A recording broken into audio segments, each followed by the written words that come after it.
What's up everybody on YouTube? AJ Russ back here with another video, and today we'll be talking about Spider-Man No Way Home. Let's get it.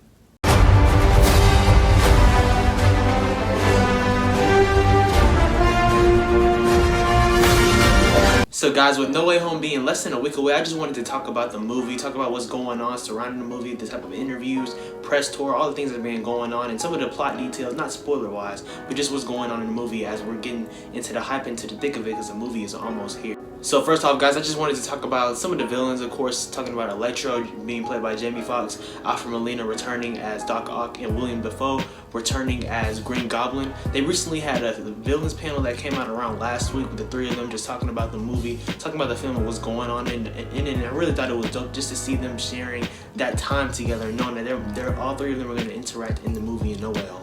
Personally, for me, Spider-Man 1 and 2 with Tobey Maguire is basically one of my favorite comic book films of all time, those two, and seeing William Dafoe's Green Goblin and now Alfred Molina's Doc Ock gonna be interacting with each other on screen, coexisting, talking, and basically having evil plans to try and get at Spider-Man and No Way Home, that's gonna be awesome to me and very nostalgic, because I mean those films mean a lot to me. I love Tom Holland's Spider-Man, but Tobey Maguire and just what he provided for me as like a kid, just seeing Spider-Man on the film on the big screen for the first time, it's just gonna be dope to see them return, in my opinion, in this movie. With the secrecy of the movie, trying to hide all types of leaks, even though there's been a lot of leaks surrounding the movie, we've seen all types of different looks. Recently we've had a couple of looks at Green Goblin in terms of his suit, his helmet, all those types of things, destruction on his goblin suit as well, and his glider and all those things, so that's pretty cool to see. It's gonna be cool to also see Green Goblin's final suit, because it seems like the villains, all of them, Electro, Green Goblin, Doc Ock, and all of them are gonna have some upgrades throughout the film, so we'll see about that. We've seen Doc Ock, I mean he basically looks the same as Spider-Man 2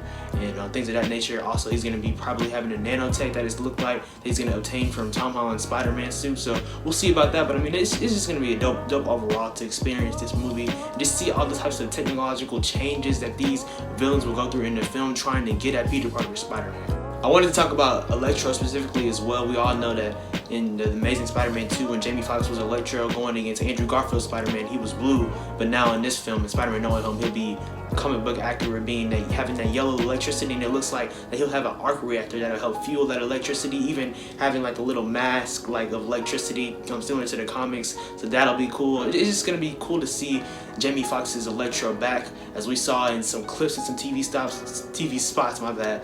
He's having a quote-unquote new. Another chance to stir some things up. How you like the new? Electro is like the world did me wrong. Now I got this energy, I'm about to go get mine. You're not gonna take this away from me. And in that TV spot clip, it looks like he's talking to Spider-Man, of course, but I mean, many speculate that he's talking to Andrew Garfield's Spider-Man, but I mean, it could be also Electro recognizing, just seeing a Spider-Man in a different universe and just asking him if he likes his upgrades. But I mean, we all know there's so much evidence pointing that Tobey Maguire and Andrew are returning to the film, so it's really inevitable that Electro is going to be able to face off against Andrew Garfield's Spider-Man again. But I mean, regardless, it's just going to be cool to see Electro. I mean, it seems like he has some different type of swag about that. Also in the villains panel that William Dafoe, Alfred Molina, and Jamie Foxx had, it seems like Green Goblin is like the main antagonist in terms of things feel personal. Like Jamie Foxx was saying that things feel personal in terms of, you know, how Green Goblin is going after Spider-Man. You know, after Tobey Maguire's Spider-Man he didn't kill him directly, he was protecting himself from dying, but I mean, basically Green Goblin died because he was trying to kill Spider-Man, but the glider, of course, as we saw in Spider-Man 1, hit him. So it seems like things are definitely personal. And Goblin, he's not trying to play with Spider-Man, like he's trying to go after his heart, as we know. Basically, that's what he said in Spider-Man 1 as well in 2002. For the most part, that's pretty much the main thing about the villains. Of course, we have the Lizard and Sandman returning, but we haven't seen too much about the actors talking about them two villains returning. It seems like those are probably just going to be the side villains in terms of how the movie is going to go, and that Electro, Green Goblin, and Doc Ock will be the main ones. I was hoping that it'll be a multiversal Sinister Six, but I mean, it seems like it's just going to be 5 villains, but in my opinion, it would be cool if Mysterio returned, because a lot of people think he's dead, but in my opinion, I don't think he's dead. I mean, like, we saw how Jake Gyllenhaal's Mysterio was, and even though he wasn't like the actual Mysterio, like just having a mocap suit and stuff like that, I really didn't like that. But I mean, it was still cool to see the illusions and all that, and then he's responsible for Spider-Man going through this crisis right now, this identity crisis in No Way Home. So just in my opinion, I think it would have been cool to see Mysterio. I mean, we don't know, we haven't seen the film yet, but I mean, it doesn't look like it's going to be 6 villains. It looks like it's just going to be 5. Hey guys, I'm editing the video right now, and I also forgot to mention about Kevin Feige, Marvel Studios president, mentioning that Charlie Cox will be returning as Matt Murdock in the future. He didn't confirm whether Matt Murdock will be in Spider-Man No Way Home, but we've seen different leaks, and there's been a lot of speculation of him returning in the film as Peter Parker's lawyer, since his identity has been outed in the film. So we'll just have to see, but I wanted to show y'all this clip.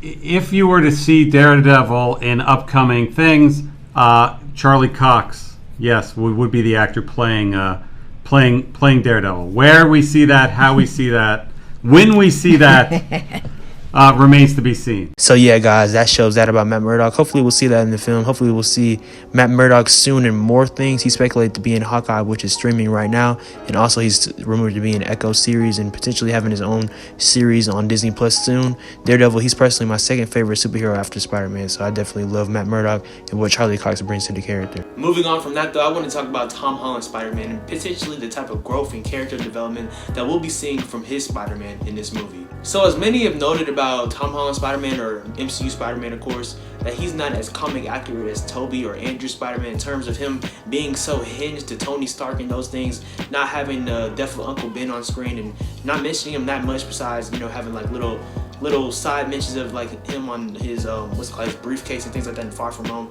So a lot of people have been critical of Tom Holland's Spider-Man, but I believe this story in this movie and No Way Home, it'll provide his Peter Parker and his Spider-Man to arguably have the best story that we've seen to date on screen. In Spider-Man Homecoming and Far From Home, really for the most part, those two films had a light tone, really happy tone throughout the movie. But it seems like in this film, actually, we know in this film, it's a very, very dark story, which is very reminiscent of the character of Peter Parker. Because, I mean, Peter Parker in the comics and most Spider-Man media, he struggles. Life is not easy for Spider-Man. It's always a struggle balancing life as Spider-Man and Peter Parker. He can never have what he wants being Peter Parker. So he always has to make a choice. In the second trailer that dropped a few weeks ago, you know, Green Goblin, he basically said a line talking about that Spider-Man, he always has to choose, like the world has to choose, you have to choose basically, and that's the thing of Peter Parker, he can never have what he wants. So we're seeing some of that go into fruition in this movie, and I believe that's going to give Tom Holland's Spider-Man an opportunity to be truly peak Spider-Man and really give this movie the potential to be the best Spider-Man movie that we've seen throughout Spider-Man's mass media. I mean, Spider-Man's portrayal throughout film, throughout shows, and all those types of things. Like I said a second ago, Tobey Maguire for sure is my favorite Spider-Man and Peter Parker, but I also have love for Tom Holland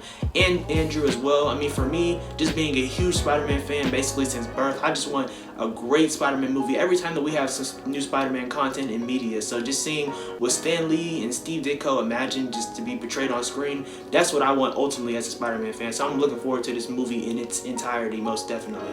There's a lot more that I want to talk about in terms of this film and what's going on basically, but just talking about like just random things right now. I'm not going to go in order, but like just talking about the spell, I'm interested to see the ramifications of course, Doctor Strange giving Peter his wish in terms of not everyone forgetting that Peter Parker is Spider-Man. We know that obviously by trailer footage and basically the synopsis of the film that's not going to turn out ideal. And by the end of the film, I have some speculations and things that I think may happen, like in terms of everybody forgetting that Peter Parker is Spider-Man, or just people forgetting who Peter Parker is in general in terms of like, you know, like his friends like Ned and MJ and all those types of things. So we've seen some things behind the scenes type of things that have hinted at that, but I mean, that's all speculation going into next week until we watch the film. But I mean, it's a lot that's gonna go on from this. I mean, and also Doctor Strange, he's acting a little weird too. Like, I mean, I don't know. I'm not saying it's Mephisto or anything like that, because we saw WandaVision and those theories. Oh my gosh. But anyways, I mean, it's just gonna be interesting to see how everything develops and goes. Before finishing this video, I also want to talk about the suits that Spider-Man is going to wear. So obviously we see his red and black suit that he created at the end of Far From Home. Love that suit. Arguably my favorite live action Spider-Man suit so far. Also the integrated suit that he's going to get throughout the film. That red, black, and gold. Oh my gosh, those are my 3 favorite colors. So oof. Hey, I'm looking forward to see MCU Spider-Man in that as well. And then also the black and gold suit. Basically, it's the homecoming suit inside and out. It's been speculated that Mysterio supporter is gonna pour some green paint on Spider-Man throughout the film. But also, I've seen somewhere that part got deleted out of the film, so I don't know how that's gonna go. But that's basically what happened. That he had to flip his suit around, and that's why he's gonna be wearing a black and gold suit. And then we see the Iron Spider suit as well, which will end up resulting in him having to go into the integrated suit, because we see that Doc Ock is going to get some of that nanotech on his arm tentacles. So that's going to be cool to see too. One thing I like about MCU Spider-Man for sure is that he has a lot of suits in his bag. Like, I definitely like that. I've always liked all the different suits that Spider-Man has had throughout the comics, and just seeing some of that in the MCU, I definitely like that for sure about his Spider-Man. Guys, I'm so excited for No Way Home. I mean, y'all can only imagine. Like I said, I am a die-hard Spider-Man fan. For sure my favorite fictional character, pop culture character ever. So this movie, I already know it's about to break box office records. Definitely for the COVID pandemic era and just in general. Like, it's gonna make so much cash. So I'm ready for it. Next Thursday, not even next Friday, next Thursday, December 16th, I'll be seeing it, 6:30 p.m., something like that. I'm turning off all social media because I'm not trying to get anything spoiled. But man, hey guys, let me know in the comments down below when you are seeing No Way Home and how many times you're gonna go see it. I plan to see this film personally, like around 5 times, legit. Like, I saw Spider-Verse 3 times in films, in the theaters. Guys, I'm trying to see this 5 times for sure. When a DVD comes out months from now, gotta get that 4K Ultra HD, you know what I'm saying? So yeah, I'm so excited for No Way Home, most definitely. Let me know in the comments down below, guys, what some of the theories that you have for this film, how excited you are for the movie truly, and just let's go, man. We're almost here, guys. I can't believe No Way Home is less than a week away. Bro, it is so lit right now. Let me know also who some of your favorite villains are, Spider-Man villains that you're looking forward to seeing in this film returning. Like I said, Green Goblin, Electro, and Doc Ock are some of my favorites. So seeing them return in the MCU is just going to be dope overall. Also, guys, one more last thing I forgot to mention in the video. I'm in the editing process as well right now. I'll be providing out of theater reaction next Thursday when I go see the film. It's not going to be spoilers, trust me. It's going to just be my genuine reaction, being hype. It's going to be a short video. And then expect next Friday for me to drop my spoiler-free review, and then spoiler review probably that Friday or Saturday as well. So stay tuned. I appreciate y'all watching. Make sure to like, comment, subscribe, and turn on post notifications. Follow me on Instagram and Twitter at SwaggyRuss. Stay tuned for more Spider-Man content, more content in general, guys. We're almost here. Let's go. Love Marvel. Love everything about the MCU. Hey, it's lit, guys. I appreciate all of y'all support. Stay tuned for more videos and more content. Y'all be blessed. Merry early Christmas.